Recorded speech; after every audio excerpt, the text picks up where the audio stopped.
So in this video we're going to be looking at the basic jumping movement. This is going to be a two-footed jump where the participants will take off from 2 feet and land on 2 feet. We'll be looking at these videos in 3 different stages. Those will be the preparation phase, the airborne phase, and the recovery phase. So to begin, we're going to start with the preparation phase, and we want to be looking for a few things. We want to be looking for the feet together in a balanced stance, so we can clearly see in the video that both participants are standing with their feet roughly shoulder width apart, and are looking forward and standing straight with a strong posture.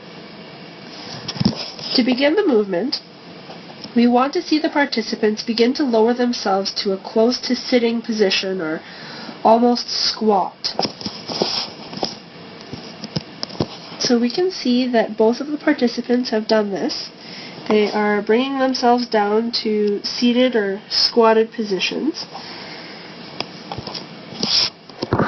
If the participants aren't comfortable in this type of position, it would be good to practice just the movement of squatting beforehand so that they have a little bit of familiarity with the way that their body should feel when they're beginning this movement.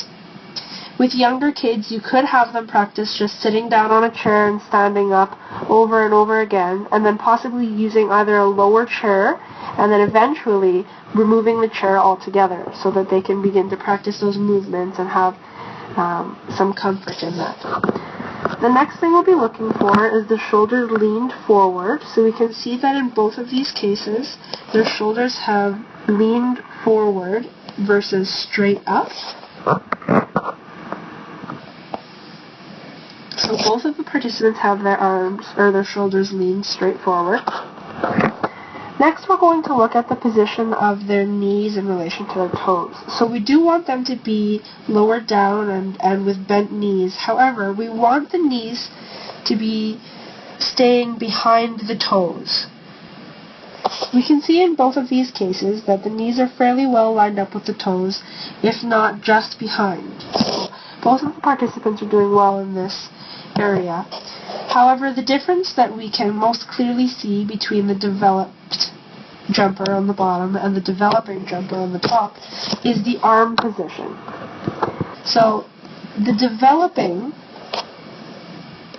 jumper has their arms pointed straight down towards the floor, whereas the developed jumper has his arms swung back, and this is done in an attempt to create momentum. Now that both of the jumpers are prepared for the jump, we're going to begin looking at the airborne phase.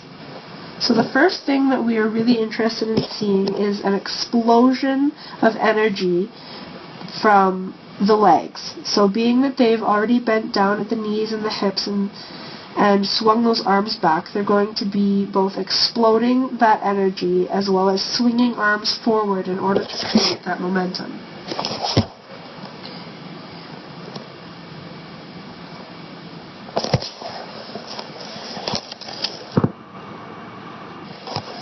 We can see that both of the participants have exploded with their legs and are attempting to propel themselves forward.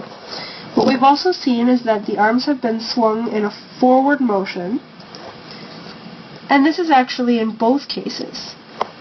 However, the thing to note at this point is that the developing jumper has swung their arms forward in an attempt to create momentum, but we'll see in a moment that they are actually swinging their arms in a circular motion, so the arms end up coming up over the head and back, and this actually creates a little bit of resistance. Now, instead of propelling the jumper forward, what this will do is this will actually allow the jumper to reach a higher height instead of a farther distance.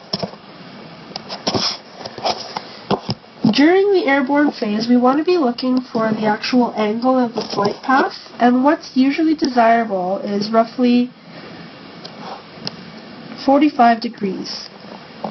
So as we can see, she's begun to use momentum with her arms and has actually propelled herself upwards. So she hasn't exactly reached the 45-degree angle in which she'd be traveling a little bit further forward. In this young man's case, he's traveling a little bit further forward and not as high up. So he's closer to the desired 45-degree flight or angle and flight path.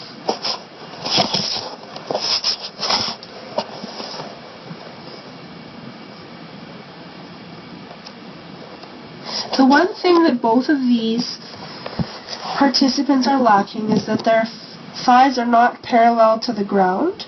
They've both kept their bodies remotely straight.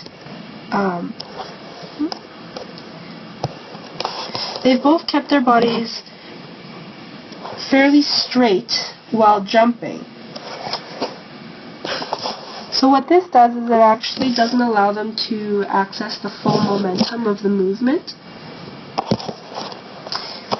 Now the last thing that we're going to be looking at is the recovery phase. We're hoping that the force will be taken on the balls of the feet eventually, and then the ankles, knees, and the hips on impact. We can see with the developing learner that she doesn't land with her feet in a very balanced position, and therefore she ends up having to compensate and take an extra step in order to balance herself upon landing. She also doesn't have very good flexion at the knees and the hips or the ankles, so she's not really bending down into that landing in order to absorb some of the impact to different areas, versus just taking it all on the balls of her feet as she lands and then stepping forward to compensate for that. We can see with the young man that he has taken a lot of the impact beginning with his feet, but then however he bends down into the landing in order to absorb some of that energy through his ankles, knees, and hips, as well as the balls, and then eventually the heels of his feet. So in comparison, we can see that the developed jumper has their arms lifted and swung back. Those movements are a little bit more extenuated and done a little bit more vigorously. As well, there's greater extension through the jumping action, so it's not a shallow movement. It's very progressed. As well, the knees are more flexible upon landing, with the feet in a more balanced position, and that just allows the jumper to land and hopefully follow through with that landing and then return to a standing or comfortable position instead of having to recompensate for being off balance, and then as well absorbing some of the shock from that jump throughout other places of the body instead of concentrating it on just one area. So those are some of the things that I have been looking at in terms of developed and developing jumpers doing a 2-foot takeoff and a 2-foot landing.